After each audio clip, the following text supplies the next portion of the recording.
자, 이번 시간부터는 이제 감정평가 실제 구체적인 감정평가액 계산 과정을 살펴보겠습니다. 먼저 원가법하고 적산법 얘기를 해야 되죠. 그래서 비용성의 원리에 따라서 감정평가를 한다라고 했을 때 그 가액을 평가하는 방법을 우리가 원가법이라 불렀었고요. 임대를 평가하는 방법을 가리켜서 적산법이라고 얘기를 하게 됩니다. 그래서 이 대응에서 시장성의 원리에 따라서 비교 방식이라고 하는 것이 있었죠. 그래서 이때는 거래사례 비교법, 임대사례 비교법, 그리고 공시지가 기준법 이런 게 있었고요. 수익성의 원리에 따른 수익 방식에서 수익환원법이라고 하는 것이고 수익 분석법이라고 하는 것이 있게 됩니다. 그 중에서 자, 원가법부터 보게 되면은 이제 건물에 대한 감정평가 방식, 이게 계산문 형태로 주로 출제가 되는데요. 재조달 원가라는 것을 먼저 구하게 됩니다. 그리고 감가 수정을 해요. 자, 어떤 의미냐면 어떤 건물이 하나 존재하게 됩니다. 이 건물이라고 하는 것이 만들어진 지 5년이 지났다라고 한번 해보겠습니다. 5년이 경과된 이 건축물에 대해서 감정평가 의뢰가 들어오게 되면 이 똑같은 건물, 소용을 똑같은 가치를 갖게 되는 건물을 신축하는데 이걸 이제 재조달이라는 표현을 쓰죠. 그래서 신축하는 데 들어가는 비용, 재조달 원가를 먼저 구해야 될 것이고요. 그리고 나서 지금 이제 5년 동안 감가 상각된 부분이 있겠죠. 그래서 요 감가 상각된 부분을 빼주게 되는 거, 요것을 이름하여 감가 수정이라는 용어를 쓰게 됩니다. 그래서 이제 재조달원가액을 구하고 감가 수정액을 구해서 대상 물건의 가액을 평가하는 방법, 원가법이 될 테고요. 이미 지난 시간에 설명드린 것처럼 건물이라고 하는 거, 건설 기계라고 하는 거, 항공기, 선박 이런 것들은 자주 거래가 되는 것이 아니기 때문에 저희 원가법을 가지고 소위 감정평가액을 결정을 하게 됩니다. 그래서 원가법에 따른 이 감정평가액을 이름하여 적산가격이라는 용어를 쓰게 됩니다. 그래서 적산가격이라는 용어를 쓰게 되고요. 그래서 이 제조를 원가에서 감가 누계액을 뺀 금액, 이게 바로 그 부동산 건물의 가격이라 이렇게 해석을 하게 됩니다.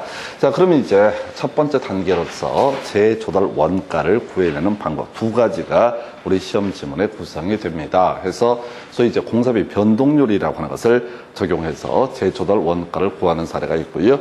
그 다음에 일시불의 미래가치계수, 소위 이제 1 플러스 R의 N승이라는 방식을 통해서 재조달 원가를 구하는 것이 있습니다. 그래서 공통적인 요소는요, 건축비 총액을 먼저 계산해야 되고요. 이런 식이야. 이 건물이 10년 전에, 10년 건 만들어진 지 10년이 됐는데, 10년 전에 건축비 지수가 100인데, 10년이 지난 시점에서 건축비 지수가 120이다. 이렇게 이제 얘기를 하게 되면 100분의 120 이런 식으로 곱해서 소위 재조달 원가를 구해내는 방식이 되겠고요.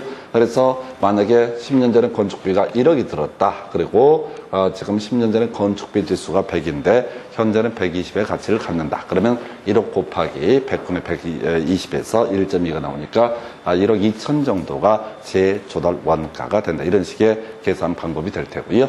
그 다음에 이제 두 번째 재조달 원가를 구함에 있어서 시험 지문에서 공사비가 매년 5%씩 상승했다. 이런 식의 지문을 주는 경우가 있습니다. 자, 그럼 이제 1 플러스 R의 N승이라고 해서 이때 R의 자리에 5%라는 값을 넣어주게 돼요. 그래서 5%를 소수점으로 치환하게 되면 0.05가 될 것이고, 그 다음에 이제 5년 지났다. 그러면 5승 하는 방식으로 하는 것이 일시불의 미래가치 계수를 활용해서 재조달 원가를 구하는 방법이 되게 됩니다. 그래서 크게 두 가지 유형만 구성이 되고 있고요. 주로 이제 공사비 변동률이 그동안 많이 구성이 됐던 바가 있습니다. 그래서 이 문제를 구성할 때 공사비 변동률을 활용을 하는 문제들은 건물이 만들어진 지 뭐 10년 지났다, 20년 지났다 이렇게 시간들이 상당히 길어졌을 때는 공사비 변동률을 가지고 보통 계산을 하고요.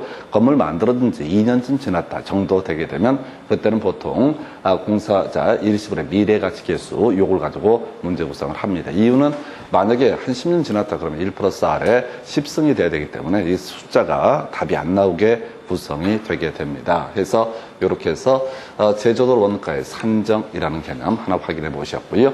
두 번째, 이런 식으로 이제 각각의 재조달 원가를 구해낸 다음에 감가 누계액이라고 하는 것을 따로 계산을 해야 됩니다. 그래서 이 감가 누계액을 계산하는 방식은 자, 우리 시험에 이제 이슈가 됐던 것은 주로 계산 문제로 정액법과 정률법이라고 하는 것이 나오게 될 것이고요. 그다음에 상환기금법은 용어의 정의 관련해서 한번 구성이 되는데 너무 오래전 문제 패턴이 되겠습니다. 그래서 실질적으로 계산 문제를 구성할 때는 정액법하고 정률법 둘 중에 하나를 가지고 구성을 해요. 그래서 정액법이라고 하는 것은 이제 감가가 발생하는데 매년 감가액이라고 하는 것이 동일한 금액으로 감가가 발생한다라고 가정하는 것을 가리켜서 정액법, 매년 정액이 감가가 발생한다. 이에 비해서 정률법이라고 하는 것은 매년 동일한 비율로 감가가 발생한다라고 전제를 하게 되면 소위 이제 정률법이라고 하는 것을 통해서 매년의 감가액을 계산해 낼 수가 있습니다. 그래서 일단은 공식 외우시는 거야 해서 정액법에 따른 매년의 감가액 경제적 내용 연수분의 재조달 원가 마이너스 잔존가치라고 하는 거, 이게 바로 정액법에 따른 매년의 감가액이 된다. 뭐 이거 이제 봐서 이해하는 게 아니고요. 그냥 공식 외우셔서 접근하시게 되는 겁니다. 해서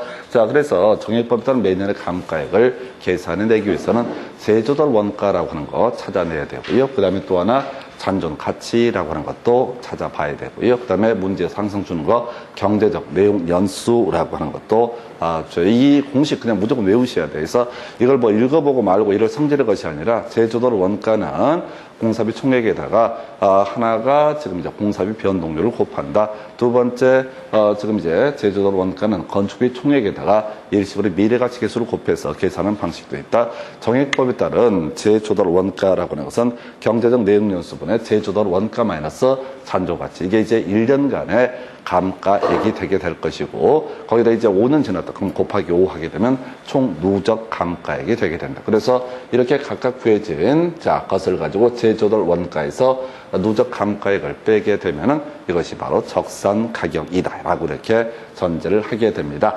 하나 더 정률법에 따라서 감가액을 계산을 하고자 한다라고 했을 때 이렇게 가는 거죠. 잔존가액에다가요. 자, 바로 감가율을 곱하는 방식을 통해서 소위 정률법에 따른 매년의 감가액을 계산한다. 그래서 문제에서는요, 감가율, 한 해 몇 %씩 감가가 발생하는 자는 감가율을 줄 수가 있겠고, 이게 너무 쉽다고 생각하면 잔가율이라고 하는 것을 줄 수가 있습니다. 그래서 한 해가 지날 때마다 몇 프로가 남게 되느냐라고 하는 것을 잔가율. 예를 들어서 감가율이 20%다라는 얘기하고 잔가율이 80%다라는 얘기는 동일한 의미로 해석을 하게 됩니다. 그래서 뭐 이런 정도의 내용이 바로 정률법에 따른 매년의 감가액. 그래서 잔존가액 곱하기 자 감가율 또는 잔존가액 곱하기 1- 잔가율이라고 하는 거, 이것이 바로 정률법에 따른 매년의 감가액. 그래서 이건 이제 몇 번 써보시면 돼. 계속 써보시면서 이걸 외우셔야 돼. 이해하는 게 아니라 그냥 기계적으로 암기해서 숫자 그냥 대입하는 겁니다. 그래서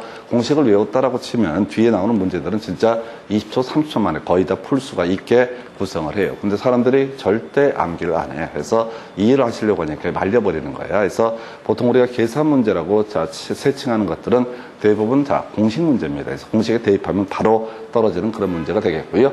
자, 상환기금법이라고 해서 정의 한번 볼 텐데 거의 의미 없어요. 요즘의 문제는 다 정액법하고 정률법 이 두 개를 가지고 쟁점을 삼아요. 그래서 매년의 감가액에다가 일정한 이자가 발생한다는 전제하에 삼각자산의 내용연수 만료시 감가 누계, 그 다음에 복리 계산에 따른 이자 상당액을 포함해서 물건의 내용연수로 상환하는 방법. 뭔 소리인지 몰라요. 그래서 이런 거 하지 말라니까요. 정액법하고 정률법. 그동안 7년 동안 나왔던 주제들은 정액법하고 정률법만 주구장창 출제를 합니다. 상환기금법이라는 게 소위 이제 감가 수정의 한 방법이 되긴 한데 의미를 가질 수 없어요. 그래서 일단 다시 기본 공식 적산 가격이라고 하는 거 재조달 원가 마이너스 감가 누계액, 이게 이제 기본 공식이 되게 될 것이고, 다시 재조달 원가를 계산해 내는 방법은요, 공사비 총액 항상 문제에서 주어집니다. 여기다가 공사비 변동률을 곱하거나 혹은 1+R의 n승이라고 하는 일시불의 미래가치 계수라는 것을 활용해서 재조달 원가를 구해낼 수 있고요. 이 재조달 원가를 구했다고 쳤을 때 정액법에 따른 매년의 감가의 경제적 내용연수분의 재조달 원가 마이너스 잔존가치, 이게 매년의 감가액이 될 것이고 거기다 이제 경과년수를 곱하게 되면 누적 감가액을 뽑아낼 수 있습니다. 한편 정률법에 따른 매년의 감가액이라고 하는 것은 이런 식이죠. 잔존가액 곱하기 감가율이라고 하는 거. 그래서 자 이게 이제 한 해 첫 해자 감가액을 계산하고 두 번째 차 감가액을 계산하고 세 번째 차 감가액을 계산하는 방식으로 가게 되죠. 이게 마치 어떤 식이냐면은 우리가 금융론 파트에서 공부할 때 그런 게 있었죠. 원금 균등 상환 저당이라는 개념이 있었고 원리금 균등 상환 저당이라고 하는 것이 있었는데 원금 균등 상환 저당은 간단했어요. 일단은 매 기수 상환할 원금액 계산하게 될 테고요. 거기다 나머지 잔고에다가 이자를 곱해서 이자 상환액을 더하게 되면은 매년에 상환할 원리금 상환액, 매기수 상환할 원리금 상환액이 계산이 됐었고 한편 정률법이랑 대응해 볼 수 있는 것이 원리금 균등 상환 저당. 그래서 매 기수 상환액은 자 항상 동일하게 정해지는데 그 중에서 초, 이, 후, 원이라고 해서 초기에는 이자가 차지하는 비중이 컸었고요. 후기로 갈수록 원금이 차지하는 비중이 커진다. 이런 식의 논리 구조를 가지고 갔던 것이죠. 그래서 하여튼 비슷한 구조서 이건 이제 대신 계산 문제 뽑아낼 때 풀 수 있게 해줘요. 항상 이제 이 건물이 2년 지났다 이 정도로밖에 얘기를 안 해요. 왜냐하면 3년 돼버리면 1분 안에 풀 수가 없는 문제가 되기 때문에 딱 떨어지는 그런 문제에서 이거는 그냥 나중에 책도 보지 마시고 그냥 계속 공식을 몇 번 써보셔야 돼. 그래서 외웠냐 안 외웠냐 해서 외우지 않았으면 다시 한번 테스트 해보시고 그 과정을 거쳐야 돼요. 그러니까 이 계산 문제 파트는 제가 설명을 드리긴 하는데 너무 간단해. 전 다 외웠거든요. 그래서 다들 안 외워. 그래서 언젠간 외워지겠지. 안 외워져요. 그냥 공식 문제는 자기 노력한 대로 그대로 결과로 드러나게 됩니다. 이건 무조건 외우시고 들어가실 주제가 되겠습니다. 자, 그러면 이제 적산법이라고 해서 임료라고 하는 것을 평가는 감정평가 방법에서 이건 별 큰 의미를 가질 수가 없죠. 왜냐면은 임대를 평가하는 주된 평가 방법이라는 것은 임대 사례 비교법이라고 하는 것이 주된 평가 방법이 되게 된다. 이게 이제 기본 축이다 보니까 이 적산법에 따른 적산 임료라든가 수익 분석법에 따른 수익 임료라고 하는 것은 실질적으로 감정 평가를 할 때 우리가 시선 임료의 조정이라고 해서 가중치에 따라서 의미를 가질 수는 있지만은 이게 실질적으로 전면적으로 메인 문제가 될 수가 없습니다. 왜? 내릴 게 너무 많거든. 그래서 지금 원가법에서 제조달 원가 그리고 감가 누계액을 가지고 적산 흑역 계산하는 거 요거 한 문제 뽑을 테고요. 또 나중에 수익 환원법 할 때 순 영업소득 나누기 환원이율이라고 하는 것을 통해서 그 계산 문제 나오고요. 그 다음에 공시지가 기준법 나오고요. 그 다음에 거래사례 비교법 이런 식으로 문제 나오는 것들 다 유형화되어 있기 때문에 얘까지는 거의 구성할 필요가 없고 구성하지도 않습니다. 대신 과거에 나왔던 게 기기필이라고 해서 공시 기초가액의 기대이율 곱하고 거기다가 필요 재경비를 더한 거 이게 바로 뭐가 된다? 적산 임료다 이렇게 해석을 하게 됩니다. 기기필. 자, 대신 이제 수익 임료는 뭐가 됐어요? 순필이라고 해서 순수익 플러스 필요 재경비. 그래서 우리 앞에 지난 시간 논의했던 그런 내용들처럼 단순하게 감정평가 방식에 관한 정의를 물어볼 때 주로 이슈가 되게 된다라고 할까. 다만 적산법 이렇게 하게 되면 마지막에 뭐라고요? 임대료 산정하는 감정평가 방법이다. 보통 이제 문제 구성할 때는 적산법이라고 하는 것은 재조달 원가의 감가 수정을 해서 대상 물건의 가액을 감정평가하는 방법 이런 식으로 이제 적산법하고요 원가법이라고 하는 용어의 정의를 가지고 트릭들을 썼던 바가 있습니다. 이제 문제 가지고 확인을 해보도록 하겠습니다. 자, 가서 볼까요? 자, 제곱미터당 재조달 원가는이라고 해서 이거 보지 마. 그냥 머릿속에 뭘 생각해야 돼. 이거 자꾸 문제를 보거든요. 아무 의미 없는 얘기야. 재조달 원가는 어떻게 구한다? 바로 공사비 총액에다가 뭘 곱한다? 공사비 변동률, 공사비 총액에다가 바로 일시불의 미래가치 계수를 곱한다. 이렇게 아예 전제를 봐야 돼. 이게 이제 산수하려고 사람들 딱 이거 보면 산수를 어떻게 할까 이렇게 포인트를 가는데 전혀 별개 문제. 그게 아무런 의미도 가질 수가 없어요. 그저 공식을 떠올려야 돼. 재조달 원가 하면 공사비 총액 곱하기 공사비 변동률, 공사비 총액 곱하기, 그 다음에 또 하나 뭐가 있었죠? 일시불의 미래 가치 계수. 공식을 외워야 된다고. 재조달 원가는 어떻게 한다고요? 공사비 총액에다가 바로 지금 이제 곱해줘야 되는 게 공사비 변동률을 곱해주거나 아니면 공사비 총액에다가 1 플러스 R의 N승이라는 공식을 곱해서 계산한다. 그럼 이제 공사비 여기 변동률이 이미 나와 있어요. 20년 전 건축비 지수가 100이고 현재 145다라고 이렇게 주어져 있습니다. 그럼 여기 단순한 거야. 너무 간단한 문제예요. 이거는 이제 좀 센스 있으면 만약에 그냥 제조달 원가를 구하시오 해버리면 계산기 10초만 좀 빨리 누르면 10초 누르면 바로 계산할 수 있게 구성을 합니다. 해서 공사비 총액이 얼마? 읽어보지 말고 총액이 얼마야? 자, 보니까 4억 나와 있나요? 4억 나와 있죠? 읽어보지 마시라고 괜히 뭐 읽어봤자 의미 없다고. 공사비 총액 곱하기 공사비 변동률. 공사비 총액 곱하기 바로 1 플러스 R의 N승. 근데 공사비가 4%씩 상승했다 이런 말이 없잖아요. 그러니까 이때는 건축비 지수라는 게 주어져 있을 때는 공사비 변동률을 적용을 한다. 그래서 이렇게 간다고 공식이 4억 곱하기 자 100분의 145 이렇게 되겠죠? 20년 전을 100으로 봤을 때 현재는 얼마? 145. 그러면 이렇게 갈 것도 없어. 실질적으로는 4억 곱하기 1.45 하면 이게 뭐가 된다? 재조달 원가. 근데 그런 문제가 너무 쉬워버리니까 얘들이 뭘 물어봤냐면 제곱미터당 재조달 원가를 구하시오. 그러면 자 원가법은 건물에 대해서 건물에 대해서 감정평가하는 방법이야. 그래서 건물의 면적을 따져보니까 어디 있어? 여기 있네요. 1450제곱미터. 그럼 이제 요걸 정리하면 이런 식이 되는 거예요. 이 문제는 자 지금 보면서 쭉 찾아보니 공사비 총액이 얼마가 되고 4억이라고 주어져 있고요. 공사비 총액이 4억이라고 주어져 있고 그 다음에 공사비가 1.45를 곱하면 될 것이고 나누기 얼마? 1450제곱미터 이렇게 계산을 하면 되는 거죠. 그럼 이제 곱하기로 치환하면 4억 곱하기 1.45 곱하기 1450분의 1이라고 하는 거. 이렇게 나오는 거죠. 1450으로 나온다는 얘기는 1450분의 1을 곱하면 된다 이런 얘기라고요. 이놈의 시키들이 문제 고생할 때 이렇게 만들어준다고 딱 이렇게 계산할 수 있게 그냥 세팅을 해주신다고. 그러면 이제 4억 곱하기 얼마가 되는 거예요? 10분의 1이 되나요? 자, 1.4은 뭐야? 100분의 145. 100분의 145로 한번 하십시다.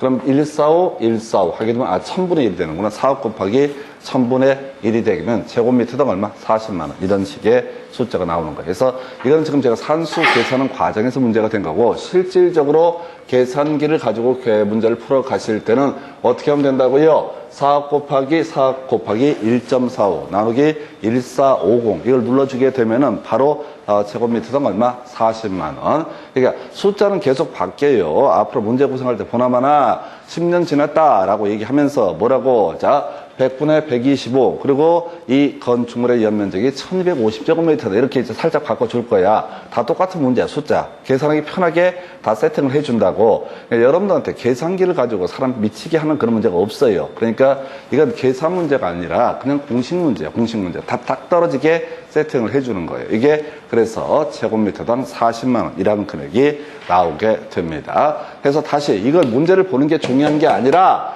재조달 원가를 구하시오 라고 하게 되면 일단 공사비 총액 계산해 봐야 되고요. 거기다가 공사비 변동률 또는 일시불의 미래가치에서 둘 중에 하나를 곱해서 계산한다. 근데 문제에서 공사비가 몇 %씩 상승했다. 그러면 그때는 1 플러스 R의 N승이라는 공식을 활용을 하면 되는 것이고 그 다음에 자 10년 전, 20년 전 100인데 현재 얼마다 이런 식으로 문제를 준다고 항상 얘를 100을 줘야 돼. 그래야 계산이 편하거든요. 그래서 이거는 산수를 할 줄 아냐 모르냐 이런 걸 물어보는 게 아니라 공식을 외우고 있느냐 외우고 있지 않느냐 이걸 물어보는 문제가 되겠습니다. 그래서 재조달 원가 자 바로 공사비 총액에다가 공사비 변동률을 곱하는 식으로 계산했던 문제. 그래서 답은 4번 이렇게 되는 거죠. 그러니까 이게 문제를 조금만 특히 계산 문제는요. 되게 좋아. 이 공부를 더럽게 안 해서 그렇지, 이 조금만 공부를 하게 되면 계산 문제는 진짜 딱딱딱 다 떨어지게 문제 구성을 합니다. 그래서 이걸 투자를 하셔야 된다고. 아까 우리 이제 앞에서 이제 공부하는 것 중에서 말로 이상하게 이게 되는 것도 아니고 안 되는 것도 아니고 말이 애매한 게 있다고. 그럼 맨날 공부를 해봤자 늘지 않아요. 근데 이건 각 잡고 딱 준비하면 딱딱 떨어지는 그런 식의 문제. 해서 지금 25회 때 이 문제 하나 나오고요. 25회 때 한 문제 더 뽑아요. 바로 정액법에 관련한 문제가 나오나요? 감가수정액을 구하시오. 그러면 감가수정액은 항상 뭘 찾아봐야 돼? 정액법이냐 정률법이냐를 찾아봐야 돼. 정액법이냐 정률법이냐를 찾아봐야 된다고요. 그럼 정액법에 따른 매년의 감가액. 자, 감가수정액은 함부로 절대 못 구해요. 매년의 감가액. 자, 이렇게 갔었죠. 경제적 내용연수분해. 경제적 내용연수분해. 지금 이제 나오게 되는 것이 제조달 원가 마이너스 제조달 원가 마이너스 자, 잔존가치라고 하는 것이 뭐가 된다? 매년의 감가액이다. 이렇게 해석을 합니다. 경제적 내용연수분의 제조달 원가 마이너스 잔존가치. 이 공식을 외워야 된다고. 이 공식은. 이거 누가 얘기를 안 해줘요. 그래서 그냥 다 데이터가 주어집니다. 경제적 내용연수 얼마? 50년 주어져 있습니다. 50년. 그 다음에 제조달 원가가 미리 주어져 있어요. 얼마나 주어졌냐면 2억으로 주어져 있습니다. 그리고 나서 잔존가치를 보니까 얼마? 10%. 그럼 마이너스 얼마? 2천 되는 거죠. 그러면 1억 8천 나누기 50 이렇게 되는 거죠. 1억 8천 나누기 50. 그냥 계산 떨어지는 거예요. 1억 8천 나누기 50. 1억 8천 나누기 100이 되게 되면은 자, 얼마예요? 180이 되나요? 그러면 이제 이건 360만 원. 1년치를 가는 거야. 1년치가 얼마? 360만 원. 근데 이제 이 건물이 만들어진 지 5년 지났거든요. 그래서 5년 곱하기 360만 원 하게 되면 자, 1800인가요? 그래서 바로 이렇게 구성을 하게 됩니다. 이렇게 간다고. 다시요.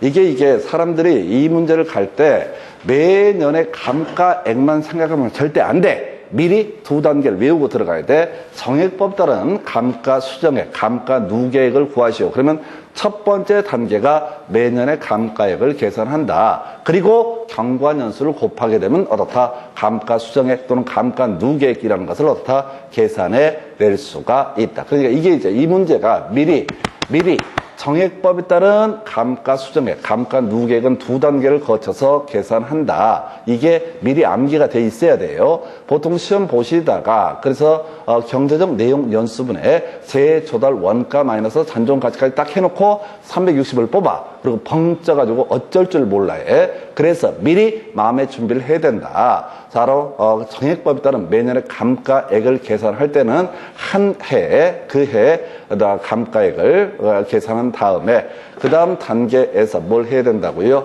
바로 곱하기 몇 년이냐? 이게 미리 암기가 돼 있어야 돼요. 미리 암기가 돼 있어야지 이 문제를 풀어가실 수가 있습니다. 그래서 1,800만 원이라고 하는 것을 답으로 보고 한 번만 더 가겠습니다. 자, 감가수정액을 구하시오 라고 하면 정액법인지 정률법인지를 먼저 판단한다. 그래서 정액법일 때는 경제적 내용연수분의 재조달 원가 마이너스 잔존가치에서 한 단계 차 매년의 감가액을 계산해 내고요. 그리고 거기다가 경과년수를 곱하게 되면은 이게 바로 누적 감가액 또는 감가수정액이다라고 이렇게 얘기를 하게 됩니다. 그래서 이게 이제 지금 감가수정액 보면 이제 25회 때 이런 문제가 나와서 이 감정평가론 파트를 보게 되면 한 해 보통 막 한 주제에서 두 문제씩 막 뽑아버리는 게 일반적인 출제 기술인데 요즘 좀 난이도 올라가가지고요. 자, 보통 이걸 한 번에 물어보게 됩니다. 그래서 어찌됐든 다시 공식 떠올리셔야 됩니다.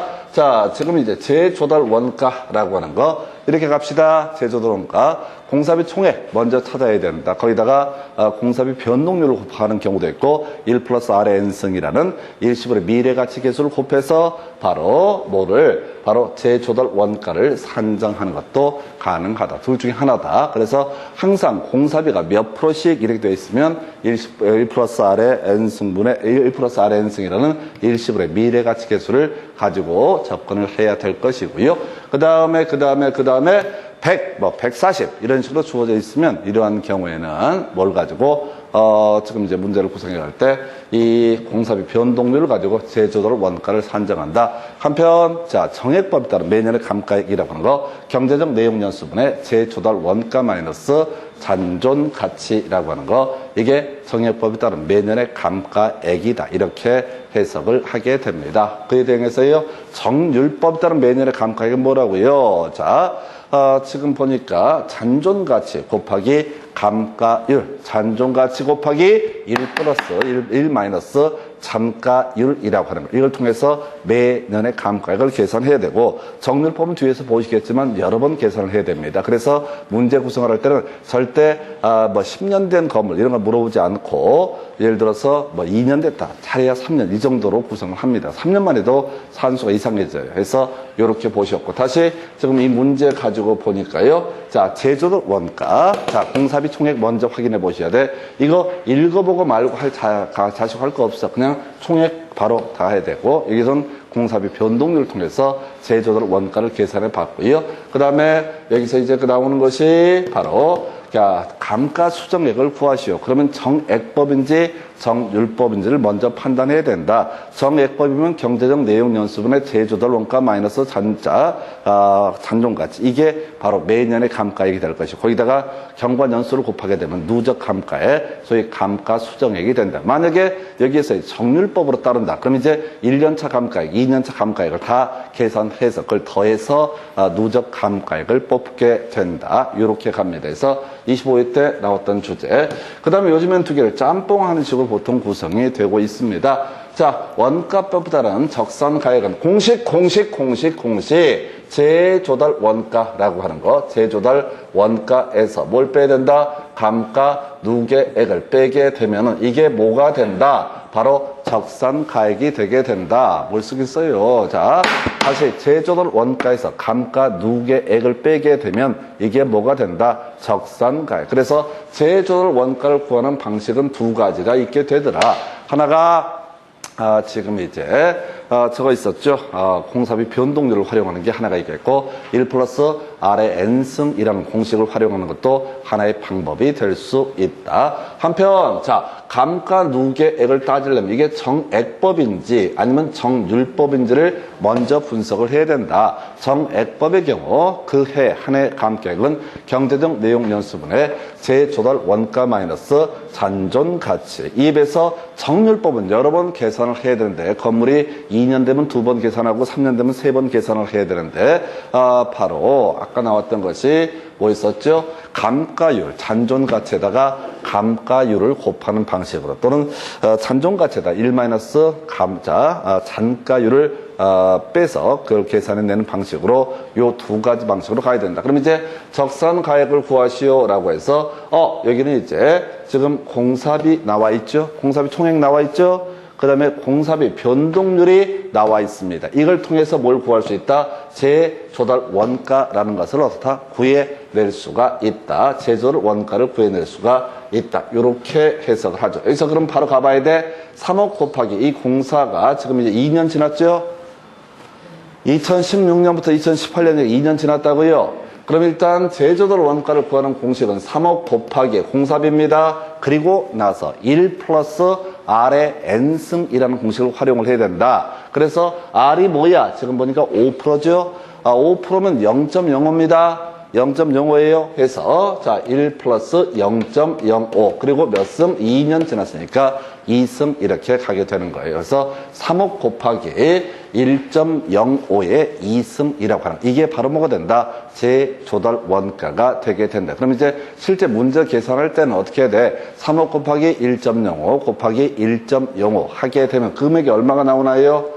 한번 계산해 보실래요? 3억 곱하기. 그것도 있죠. 3억도 다 동그라미 다 하지 말고 3억 그냥 3으로 표시하는 거예요. 3억 곱하기 1.05 곱하기 1.05 하면 얼마가 나오죠?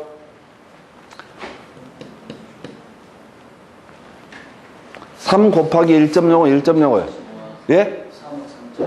3억 3,075만 원. 이렇게 이제 숫자가 3.3075 이렇게 나올 테고 읽을 때는 3억 3,075만 원. 이게 재조달 원가가 되겠습니다. 하나 구했어요. 공사비 변동률을 가지고 아니라 이건 1 플러스 R의 N승이라는 공식을 활용해서 자, 재조달 원가를 구했습니다. 자, 그러면 이제 정액법에 따라서 감가가 된다. 그리고 2년 됐죠? 그러면 이제 한 해의 감가액 다시 공식 자, 경제적 내용 연수분의 재조달 원가 마이너스 잔존가치 해서 잔존가치 없음이라고 돼 있죠?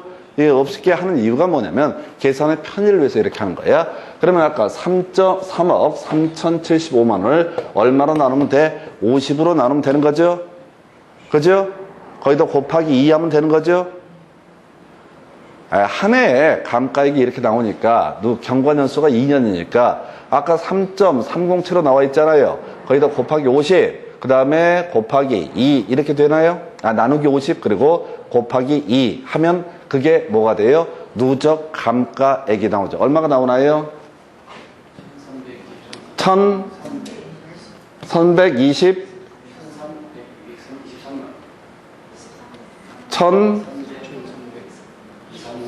1023만 원이요?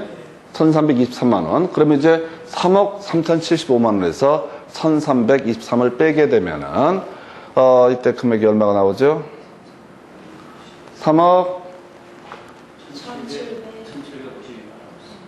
이게 나오나요? 그래서 답 4번 이렇게 구성을 하는 거예요. 실질적으로 이게 계산이 쭉쭉쭉 연계가 되는 거 보이실까요? 한번 이 문제를 다시 가지고 분석을 해보겠습니다. 자, 지금 이제 적산가액을 구하시오라고 해서 재조달 원가를 구하는 거. 그냥 이게, 그러니까 머릿속으로 이 순서가 정리가 돼 있어야 돼. 가갖고 한번 감가액 구하고 이렇게 하는 게 아니라 해서 공사비가 3억이고요. 그 다음에 공사비가 매년 5%씩 상승했다. 그럼 1.05의 2승. 그래서 결과적으로 어떻게 해야 돼? 3억 곱하기 1.05, 3억 곱하기 거기다가 한 번 더 1.05를 하게 되면은 3억 3,075만 원 해서 이제 재조달 원가 3억 3,075만 원 따로 메모를 해 두시고요. 이걸 가지고 바로 이제 정액법에 따라서 감가액 이게 재조달 원가고 잔존가치 없으니까 뺄 필요도 없이 나누기 50을 하게 되면은 매해 감가액이 나오게 될 테고 그걸 곱하기 몇 년? 2년으로 하게 되면 아까 1323만 원이라는 금액이 바로 감가 누계액으로 계산이 되게 될 것이고 그래서 아까 여기서 거꾸로 빼도 되지 3억 3075만 빼게 되면 마이너스 317520 뭐 이런 식으로 나오겠죠. 그래서 답을 이렇게 4번을 구성을 하게 된다. 그러니까 지금 이 문제를 갖고요 혼자 하셔야 돼. 계속해서 단순하게 이 문제를 10번만 풀어보세요. 네, 문제 외워버립니다. 그러면 약간씩 숫자가 바뀌더라도 눈 하나 깜짝을 하지 않아요. 그냥 기계적으로 딱딱딱 풀어가는 거지. 그래서 이게 제가 그런 말씀을 드리잖아요. 아이들 뭐 구몬 수학 뭐 이런 거 있지 않습니까? 애들 연산할 때 얼마나 연습을 하는데 근데 자기들 안 해. 나 다 컸다 이거지. 컸으니까 나는 연산을 못 하겠다. 그러면 이거 말려버립니다. 학교론에서요. 이 계산 문제를 버리고는 답이 안 나와요. 보통 예전에 8문제 4개가 출제가 된다고 그러는데 그중에 한 2문제는 못 풀 문제 나옵니다. 근데 그 문제는 버리더라도 거의 이런 것들은 실질적으로 순서를 외우고 들어가셔야 된다고 이게 학원 다닌다고 되는 게 아니라 순서를 외우셔야 된다고요. 그래서 다시 한번 가겠습니다. 자, 훈련하셔야 돼요. 제일 먼저 지금 뭘 구하시오? 적산가액을 구하시오 라고 돼 있죠? 적산가액을 구하시오 라면 제일 먼저 구할 게 뭐가 된다? 바로 재조달 원가라고 하는 것을 첫 번째 재조달 원가를 구하게 된다. 해서 공사비 총액이 있습니다. 여기서는 3억이라고 주어져 있고요.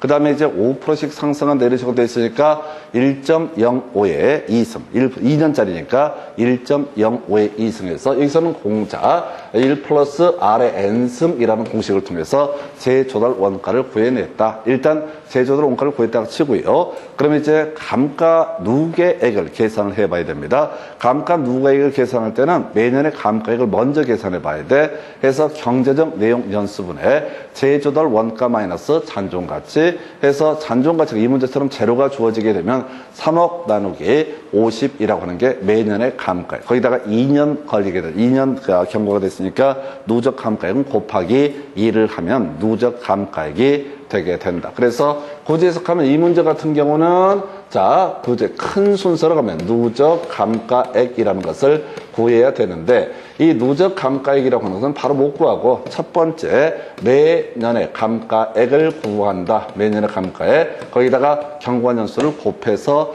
계산을 하게 된다. 그래서 공식을 외워야 된다고요. 매년의 감가액을 구하는 공식 경제적 내용 연수분의 재조달 원가 마이너스 잔존가치. 근데 여기서 잔존가치를 줘버리잖아요. 그럼 문제가 너무 커져요. 1번 안에 절대 못 풉니다. 그러니까 문제 고생할 때 잔존가치가 제로다. 이런 식으로 이제 힌트를 주는 거고요. 그래서 누적 감가액 두 개 구하면 여기서 누적 감가액을 빼게 되면은 이게 바로 적산 가격이다 라고 하는 거 순서를 외우셔야 돼. 누구나 공식을 보면 다 알 것 같은 불길한 예감이 들지만 거의 다 못 풀어요. 거의 다 못 풀어. 왜? 안 외우거든. 그냥 어떻게든 안 외워요. 그래서 외우셔야 됩니다. 그래서 이건 그냥 다른 거 하는 것보다 훨씬 싸게 먹혀요. 숫자들이 있어서 겁을 많이 먹는데 실질적으로는 그다지 산수도 어렵지 않게 구성을 하게 됩니다. 그래서 심지어 계산기 없어도 대강 풀 수 있을 정도의 문제를 보통 구성을 해줘요. 그래서 대부분의 문제가 그렇습니다. 우리가 이제 학개론 관련해서 다들 계산기 얘기를 많이 하거든요. 근데 실질적으로 계산기가 필요한 문제는 1년에 한 문제꼴밖에 안 됩니다. 한 문제밖에 안 되고 그냥 기계적으로 공식. 근데 사람들이 자꾸 이 생각을 안 하고 계산기 생각을 계산기. 아니 공식을 알아야 계산기 써먹지. 계산기에 멀쩡해요. 근데 사람들이 모든 초점을 계산기를 어떻게 빠르게 입력하나 웃기고 있네지. 그냥 이건 거의 대부분이 좀 이제 산수 잘하시는 분들은 암산해도 거의 떨어질 정도의 문제. 근데 어차피 계산기 갖고 들어가실 텐데 공식. 다시 자 적산가액을 구하시오. 제조달 원가 먼저 구해야 되고요. 그 다음에 누적 감가액을 구해야 된다. 그래서 누적 감가액을 계산하는 방법 만약에 정액법이다라고 하면 경제적 내용연수분의 제조달 원가 마이너스 잔존가치 이걸 통해서 바로 한 해 감가액을 구하고 경관연수 이게 2년이 되면 곱하기 경관연수 5년이다. 그럼 곱하기 5를 하면 그게 누적 감가액이 된다. 그래서 제조달 원가에서 누적 감가액을 빼게 되면 이것이 바로 적산가액이다. 이렇게 해석을 합니다. 그래서 이런 문제 하나 있었고요. 29회 때 나왔었어요. 그 다음 문제 비교해 볼 것이 지금 이 문제가 28회 때 나왔어요. 그래서 28회 때와 29회 때 문제의 차이는 뭐냐면은 29회 때는 정액법을 물어봤었고요. 28회 때는 정률법을 물어보게 됩니다. 30회 때는 안 나왔어요. 그럼 또 이 문제 다시 내면 아무래도 정률법을 낼 가능성이 높을 거예요. 그래서 이 정도만 해도 수험생들이 겁나게 어렵다고 맨날 바뀐다고 생각을 하십니다. 자, 그래서 가보겠습니다. 적산가액을 구하시오. 그럼 제일 먼저 뭘 구해야 돼? 제조달 원가라고 하는 거 먼저 구해봐야 되죠. 그 다음에 매년의 감가액 구해서 여기다가 경관연수를 곱하게 되면 이게 바로 뭐가 된다? 누적 감가액이 되게 된다. 그래서 제조달 원가에서 누적 감가액을 빼게 되면 이게 뭐가 된다? 적산가격 또는 적산가액이 되게 된다. 이게 이제 거의 체화가 돼 있어야 돼요. 보고 생각하고 이럴 짬도 없고 문제를 읽어볼 필요도 없어. 그래서 제조달 원가를 구하려고 보니까 얘가 신축 공사비가 8,000으로 주어져 있고 공사비 얼마? 8,000.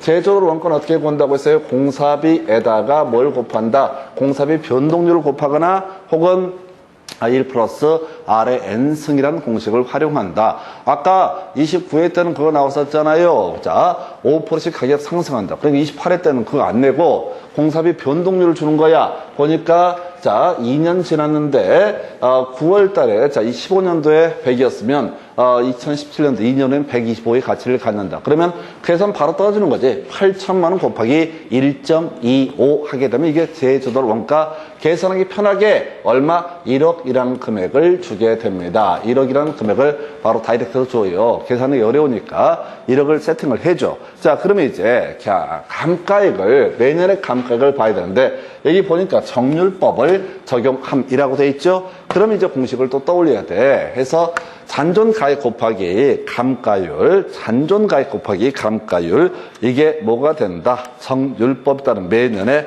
감가액. 그래서 감가율을 찾아보니까 감가율을 망할 놈들이 없고 잔가율이 70% 주어져 있다. 이 문제에 있어서 좌절들을 했던 사안이죠. 감가율을 뒤지게 마음에 준비를 했는데 갑자기 잔가율. 그래서 잔가율이 70%는 얘기는 감가율이 얼마? 30%가 한 해 지나면 빠지게 된다. 이런 얘기야. 그래서 첫 해 감가액 1억 곱하기 얼마? 0.3 하면 첫 해 발생하는 감가액이 얼마? 3천만 원이라는 것이 첫 번째 감가액이 됩니다. 근데 두 번째 해 감가액을 계산하려면 어떻게 해? 잔존가액이 얼마가 돼? 이제 7천이 되는 거죠. 여기다가 0.3을 하면 2,100만 원 해서 토탈 3천에 2,100을 더하면 5,100만 원. 아까 대조달 원가 1억이었었고 누적 감가액은 2년간이니까 5,100만 원. 그래서 이 건축물의 가액이라고 하는 것은 얼마? 바로 4,900만 원이라는 의미가 나오게 됩니다. 그래서 사람들이 막 그런 생각, 이런 문제 나올 때 또 시비 겁니다. 아니, 뭐 건물 지었는데 어떻게 지금 이제 2년 지났는데 반 이상이 날아가냐? 아니, 문제니까 그렇지. 그럼 또 그래. 실제로는 안 그러겠지. 모르지 내가 그 건물에 어떤 가치가 있는지는. 이걸 문제라고 생각, 단순하게. 그러니까 이게 이렇게 생각 안 하고요. 이걸 보게 되면 자기가 5,100만 원을 감가액이 발생하는 거예요. 그럼 순간 뭔 생각하냐면 내가 계산을 잘못했나라고 핀트가 어긋나는 거예요. 아무 쓸데없는 생각을 하는 거야.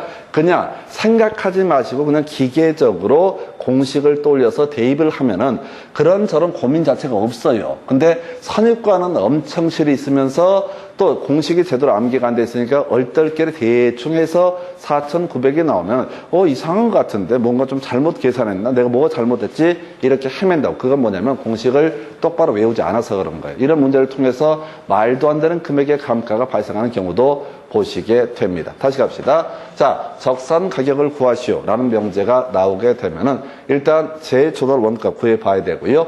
재조달 원가에서 누적 감가액을 빼야 된다. 이렇게 해석을 하게 됩니다. 근데 이제 재조달 원가를 구하는 방식, 일단 공사비 총액 나와야 되죠. 그리고 공사비 변동률이나 이 문제처럼, 그리고 앞에서 문제처럼 5%씩 상승한다 그러면 1 플러스 R의 N승이라는 공식을 활용해서 2년 지나면 2승, 3년 지나면 3승 이런 식으로 바로 재조달 원가를 구해내야 되고요. 재조달 원가를 구한 다음에 그걸로 끝나는 게 아니라 누적 감가액을 계산해 봐야 되는데 정률법은 매해 감가액이 달라진다. 비율은 이 문제처럼 30%씩 감가가 되더라도 첫 해는 3,000만 원, 두 번째는 2,100만 원. 만약에 세 번째 감가액이 발생한다. 그러면 이게 어떻게 가는 거야? 세 번째 감가액이면 지금 7,000만 원에서 지금 0.3은 아까 2,100만 원 나왔었잖아요. 그러면 4,900만 원 남죠? 4,900만 원 곱하기 0.3 하게 되면 3, 9, 27, 3, 4, 12에서 1,470만 원인가요? 금액이 또 달라진다고. 그래서 이렇게 정률법은 복잡하니까 계산을 많이 따져 물을 가능성은 낮아요. 그냥 항상 내는 대로 해서 이렇게 28대 이 문제를 이제 분석을 좀 해보시게 되면은 이 문제를 분석을 하게 되면 이런 논리 구조라고 문제를 구성을 할 때 지금 25회 때 좀 문제를 쉽게 구성했던 거죠. 하나가 재조달 원가를 구하시오 제곱미터당, 하나가 감가 수정액 총액을 구하시오 이런 식의 문제 구성하다가 이제는 두 개를 좀 업그레이드를 시켜서 정액법, 정률법, 그 다음에 한 번은 공사비 변동률, 한 번은 1 플러스 R의 N승이라는 공식을 통해서 계산을 유도를 하고 있다. 그래서 결국은 이 두 가지 지금 28회, 29회 문제를 섭렵을 하잖아요. 심지어 잔가율이라고 하는 개념, 감가율에 대응하는 개념이다. 까지 이제 해버리면 더 이상 새로운 문제를 낼 게 없어요. 이제는 숫자만 바꿔서 내는 그런 식의 문제가 구성이 됩니다. 그래서 지금 얘가 나올 때가 됐어요. 28회, 29회 때 이게 나왔고 지금 29회 때, 30회 때가 거래사례 비교법, 그 다음에 공시지가 기준법 뭐 이런 것들이 나오거든요. 한 해 많으면 이 계산 문제가 감정평가 계산하는 게 한 두 문제 나와요. 딱딱 떨어집니다. 작년에 수입환원법 나왔었구나. 하여튼 문제 가지고 설명을 드리겠고 이런 식의 문제를 보게 됩니다. 그래서 이게 전부예요. 그래서 다시 가서 확인을 해보겠습니다. 지금 보시게 되면 다 필요 없는 얘기고 공식을 얼마나 외웠느냐의 문제로 가셔야 되겠고요. 그래서 다시 갑시다. 이거는 외우셔야 돼. 적산 가격이라는 것은 재조달 원가 마이너스 감가 누계. 이때 재조달 원가를 구하는 것은 일단 공통적인 게 뭐야? 건축비 총액이라는 거. 신축 공사비 이런 용어를 썼었죠. 건축비 총액을 찾아봐야 된다. 그리고 1 플러스 RN승이라든가 또는 100분의 145, 100분의 120 이런 식의 공사비 변동률을 통해서 재조달 원가를 구해낼 수 있다. 그래서 재조달 원가를 구하면 정액법, 정률법에서 또 써먹죠. 정액법에서는 매년의 감가액을 계산할 때 50분 경제적 내용 연수분의 재조달 원가 마이너스 잔존 가치 이렇게 이제 가게 될 테고 정률법에서도요. 매년의 감가액이라는 게 잔존 가액 곱하기 감가율. 그래서 이 잔존 가액이라는 개념 자체가 뭘 의미한다고 얘가 지금 만약에 재조달 원가가 첫 해에 뭐가 된다? 잔존 가액이 되는 거죠. 재조달 원가가 첫 해 잔존 가액이 된다고요. 그래서 감가액 빼게 되면 그 다음에는 이제 재조달 원가에서 첫 해 감가액을 뺀 금액이라는 것이 잔존 가액이 되게 된다. 그래서 첫 해는 잔존 가액이 따로 없으니까 재조달 원가가 잔존 가액으로 해석을 하면 된다. 그래서 이런 식으로 누적 감가액을 계산할 때 정액법의 경우에는 아까 경관연수를 곱하게 되면 어떻다? 이게 누적 감가액이 되게 될 것이고 정률법에서는 하나하나 다 계산을 해봐야 된다고요. 보통 한 2년밖에 안 줘요. 안 그러면 너무 산수가 복잡해지니까 구성을 할 수 없으니까 이게 바로 원가법이라는 개념. 이런 문제는 절대로 틀려서는 안 됩니다. 그리고 조금만 속달이 되시잖아요. 중간에 구질구질한 얘기에 전혀 신경을 안 써요. 내가 필요한 데이터만 쏙쏙쏙 뽑아서 바로 체크를 하는 방식으로 문제를 풀게 됩니다. 그래서 하여튼 이건 좀 시간 할애하셔도 반드시 하셔야 돼요. 그리고 더 놀라운 건 이건 해봤자 금방 또 며칠 지나면 잊어버립니다. 근데 한 서너 번만 반복하시면 이건 잊어먹을 수래야 잊어먹을 수가 없어요. 나오면 백발백중 진짜 기쁜 마음으로 계산 문제를 풀게 됩니다. 그래서 이렇게 해서 원가법에 관한 주제, 문제 유형들 설명을 드렸고요. 그 다음에 이제 아까 우리 적산법까지 임대료 얘기했었고, 그 다음에 이제 볼게 거래사례 비교법 잠시 끊었다가 거래사례 비교법 계산 문제 또 설명드리겠습니다.